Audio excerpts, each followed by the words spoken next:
সূরা আল জাথিয়ার 31 নম্বর আয়াতে তিনি বলেন ওয়া আম্মাল্লাযীনা কাফারু আফালাম তাকুন আয়াতি তুতলা আলাইকুম ফাস্তাকবারতুম ওয়া কুনতুম কওমান মুজরিমিন।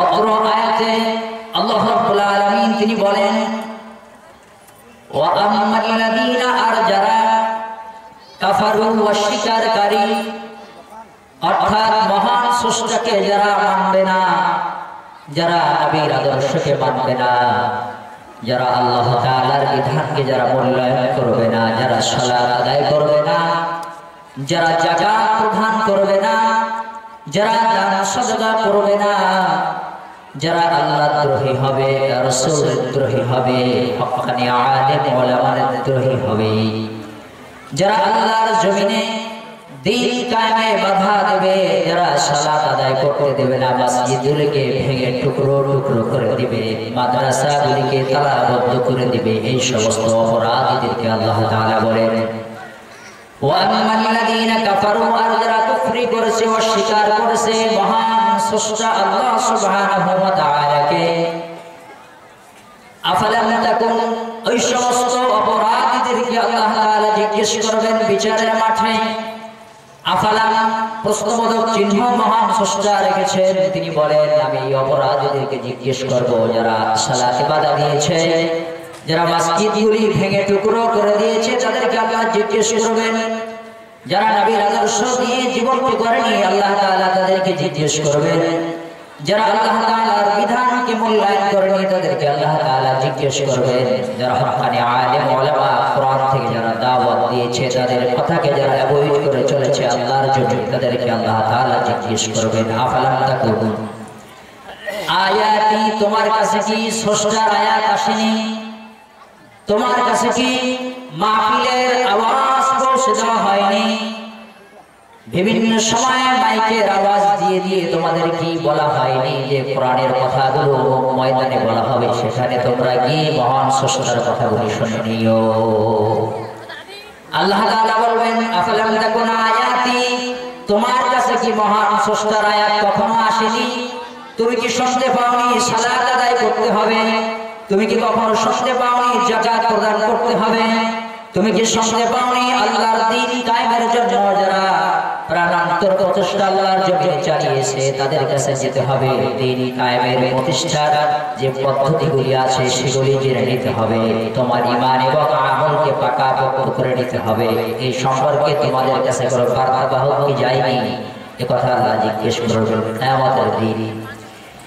তুতলা আলাইকুম, তোমার কাছে কি কোরআনের আয়াত পাঠ করা হয়নি?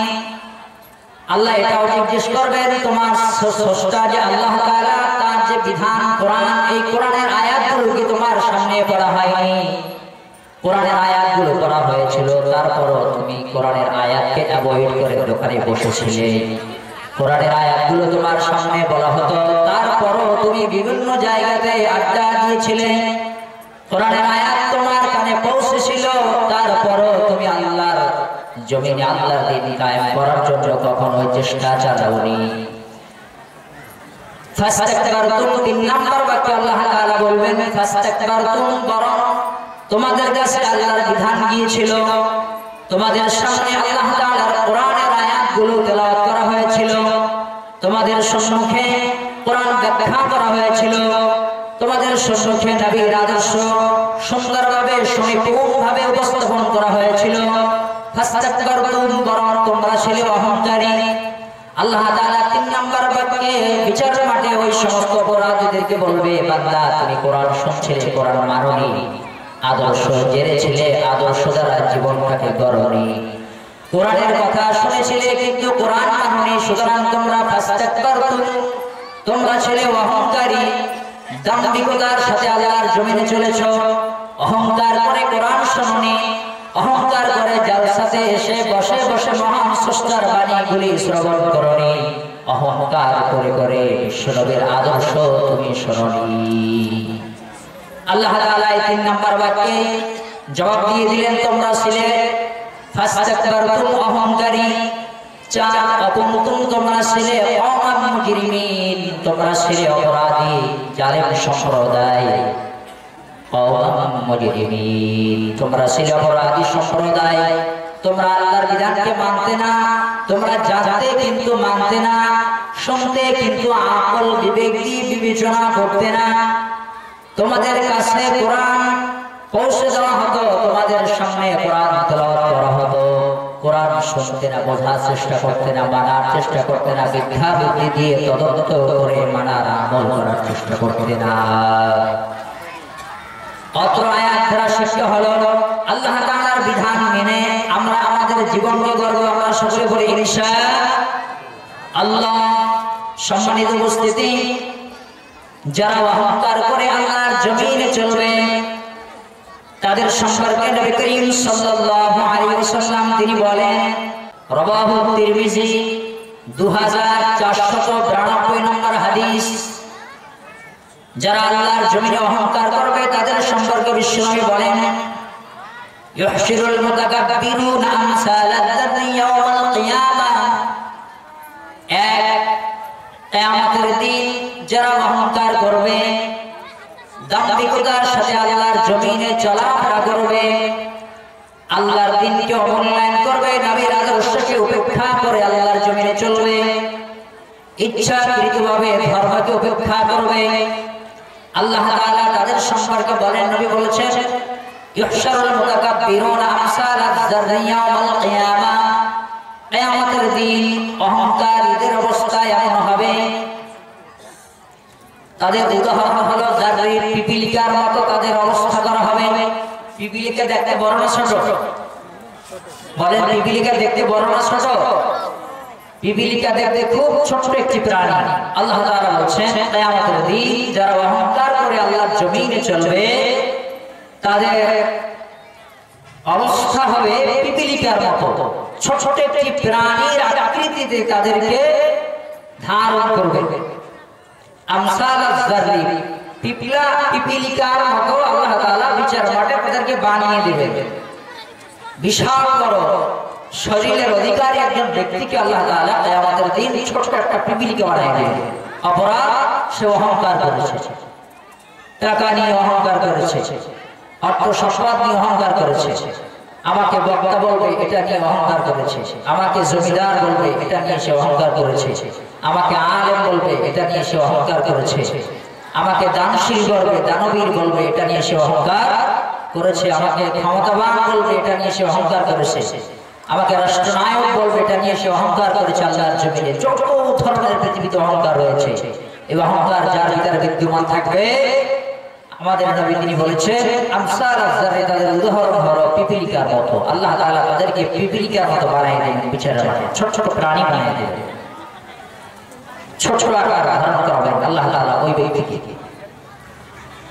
ফি সুওয়ারির রিজাল, দুই নম্বরে তাদের আকৃতি হবে মানুষের মতো। তাহলে হাদিস প্রমাণ করে যারা অহংকার করে আল্লাহর জমিনে চলবে, যারা আল্লাহ তাআলার বিধানকে মানবে না, আল্লাহর বিধানকে শুনবে না, বিদ্যা বুদ্ধি দিয়ে মূল্যায়ন করবে না, তাদেরকে আল্লাহ তাআলা কিয়ামতের দিন ছোট ছোট পিপিলিকা বানিয়ে দেবে এবং সেই পিপিলিকাটাই মানুষের আকৃতি ধারণ করাবে। ফি সুওয়ারির রিজাল, তাই বলছেন সেটি হবে কি মানুষের মতো। তো ছোট ছোট একটা পিপিলিকা যদি মানুষের মতো হয়, দেখতে কি ভালো লাগবে? বলে ছোট পিপিলিকাকে দেখা যায়, খুব কষ্ট হয় দেখতে, কি খুব কষ্ট হয়। এই ছোট ছোট পিপিলিকা আল্লাহ বানিয়ে দিবেন, আর সে ছোট প্রাণীটির ভিতরে মানুষের মতো চোখ দিবে, নাক দিবে, কান দিবে, হাত দিবে, মাথা দিবে, বডি স্ট্রাকচার আল্লাহ তাআলা তৈরি করে দেবেন। এক কথায়, যে ব্যক্তি অহংকার করবে, যে ব্যক্তি আল্লাহর বিধানকে মূল্যায়ন করবে না, নবীর আদর্শ দিয়ে তার জীবনকে গড়বে না, আল্লাহ তাআলা তাদেরকে পিপিলিকার মতো বানাই দিবে, আর তাদের সুরত হবে মানুষের, হবে পিঁপড়া কিন্তু তার সুরত কি হবে মানুষের। অহংকার করার কারণে আল্লাহ তাআলা এই শাস্তি তাকে দেবে। এজন্য আল্লাহর জমিনে অহংকার করে চলা যাবে না। 3 তিন নম্বরে নবী বলেছেন যে ব্যক্তি অহংকার করবে, অপমান, অসম্মান, কিয়ামতের দিন অহংকার ব্যক্তিকে ঘিরে ধরবে। মিন কুল্লি মাকান, চতুর্দিক থেকে অহংকারী ব্যক্তিকে আক্রমণ করবে, লাঞ্ছনা, বঞ্চনা, অপমান, অপদস্থ, চতুর্দিক থেকে ওই অহংকারী ব্যক্তিকে আক্রমণ করবে। যেদিকে যাবে সেদিকে লাঞ্ছনা। আল্লাহর জমিনে আল্লাহর দ্বীন কায়েমে যারা বাধা দেবে, আল্লাহ তাআলা তাদেরকে এইভাবে সমাজে বিভিন্ন জায়গায়, রাস্তাঘাটে, দোকানপাটে, সব জায়গাতে আল্লাহ তাআলা তাদেরকে ধসাই দিবেন, তাদের সম্মান ইজ্জত সব ভুলায় ধসে করে দিবেন। মুহাম্মদ সাল্লাল্লাহু আলাইহি ওয়াসাল্লাম তিনি বলেন, কিয়ামতের দিন ওই অহংকারী ব্যক্তির চতুর্দিক থেকে অপমান আক্রমণ করে ধরবে। যেদিকে যাবে সেদিকে অপমান, যেদিকে যাবে সেদিকে লাঞ্ছনা। এই জন্য অহংকার থেকে দূরে থাকতে হবে। চার,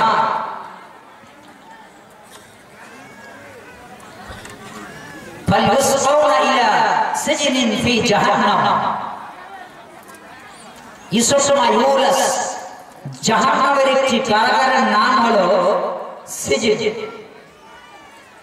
জাহান্নামের একটি কারাগারের নাম হলো ইউলাস। ইউলাস নামক জাহান্নামের কারাগারের দিকে, ইলা দিকে তাদেরকে হাঁকিয়ে নিয়ে যাওয়া হয়। এই অহংকারী ব্যক্তিকে জাহান্নামের একটি ইউলাস নামক কারাগারের দিকে অহংকারী ব্যক্তিকে ধাক্কাতে ধাক্কাতে হাঁকিয়ে নিয়ে যাওয়া হয়। কেন? অপরাধ কি? অহংকার করেছে। অর্থ নিয়ে অহংকার করেছিল, রাষ্ট্রীয় ক্ষমতা দিয়ে সে অহংকার করেছিল, বিদ্যা দিয়ে অহংকার করেছিল, বুদ্ধি দিয়ে অহংকার করেছিল। আমাকে অমুক বলবে, আমাকে তমুক বলবে, এই নিয়ে সমাজে অহংকার করেছিল। অহংকার করার কারণে কোরআন শোনে নাই, অহংকার করার কারণে বিশ্বনবীর আদর্শ শোনে নাই, মানেও নাই, জীবনটাকে পরিপাটি করে নাই। আল্লাহ তাআলা এদেরকে জাহান্নামের একটি কারাগারের দিকে ধাক্কাতে ধাক্কাতে হাঁকিয়ে নিয়ে যাবে। অপরাধ তার অহংকার।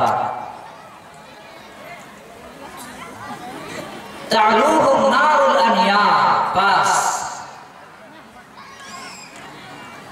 নম্বরে নবী বলেন, তা'লুহুম নারুল আনিয়া, জাহান্নাম তাকে ঘিরে ধরবে।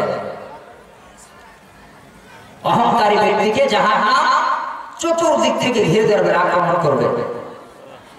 নেকড়ে বাঘ আছে না, ছাগল ফেলে নেকড়ে বাঘ করে, কি দেখছেন? ক্ষুধার্ত নেকড়ে বাঘ যদি ছাগলের পালের ভিতরে আপনি ছেড়ে দেন, ছাগলের পাল কি আপনার বাড়িতে যাবে? যাবে না। নেকড়ে বাঘ সে তো এমনি আক্রমণাত্মক। দই, তার পেটে প্রচুর ক্ষুধা, সে ক্ষুধার জ্বালা মেটাবে, তাকে আহার করবে। জাহান্নাম চায়, জাহান্নামীরা কখন আসবে? জাহান্নাম হাত দেয়, জাহান্নাম ডাক দেয়, কোথায় সে অপরাধীরা আসুক। জাহান্নাম জাহান্নামীদেরকে ডাক দেবে, ছেড়ে মাঠে অপেক্ষা করবে না। জাহান্নাম জাহান্নাম বললে তাড়াতাড়ি ঢুকাই দেওয়া হবে। এই জন্য বলেছেন, তা'লুহুম নারুল আনিয়া, জাহান্নাম অপরাধীদেরকে ডাকবে, চতুর্দিক থেকে অহংকারী ব্যক্তিকে ঘিরে ধরে আক্রমণ করবে।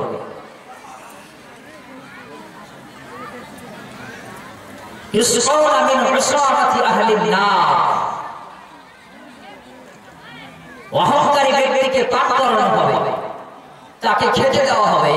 6, অহংকারী ব্যক্তিকে খেতে দেওয়া হবে মিন উসারাত। উসারাত শব্দটির অর্থ হচ্ছে আল্লাহ তাআলা জাহান্নামী ব্যক্তিকে জাহান্নামের শাস্তি দিবেন। আল্লাহ তাআলা জাহান্নামী ব্যক্তিকে জাহান্নামের শাস্তি দিবেন, জাহান্নামের আগুনে তার শরীর পুড়ে যাবে।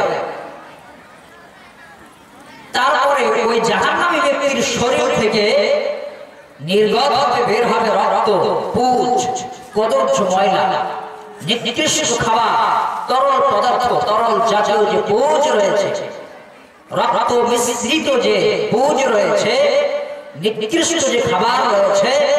নবী বলেছেন, জাহান্নামে যাদেরকে আল্লাহ তাআলা জ্বালাবেন, পোড়াবেন, ওদের শরীর থেকে যে রক্ত বের হবে, পুঁজ বের হবে, কদর্য বের হবে, দুর্গন্ধযুক্ত জিনিস বের হবে, ওগুলো ঈশ্বর তাদেরকে পান করতে দেওয়া হবে। অপরাধ তার অহংকার। অহংকারী ব্যক্তিদের খাবার হবে জাহান্নামী ব্যক্তির শরীরের রক্ত পুষ কদর্য ময়লা। সাবধান সম্মানিত উপস্থিতি, অহংকার করে আল্লাহর জমিনে চলা যাবে না। দুনিয়াতে কর্মা পোলাও খাওয়া যাবে, এটাই ঠিক, কিন্তু বিচারের মাঠে যদি অহংকার নিয়ে উপস্থিত হই তাহলে আল্লাহ তাআলা এই অহংকারী ব্যক্তির খাবার তৈরি করে দেবেন পুষ কদর্য ময়লা রক্ত। জাহান্নামী ব্যক্তির শরীর থেকে যেটা বের হবে। এজন্য আল্লাহ তাআলা যেন আমাদের সকলকে অহংকার থেকে মুক্ত থাকার তৌফিক দান করে। আমরা সকলে বলি আল্লাহুম্মা আমিন।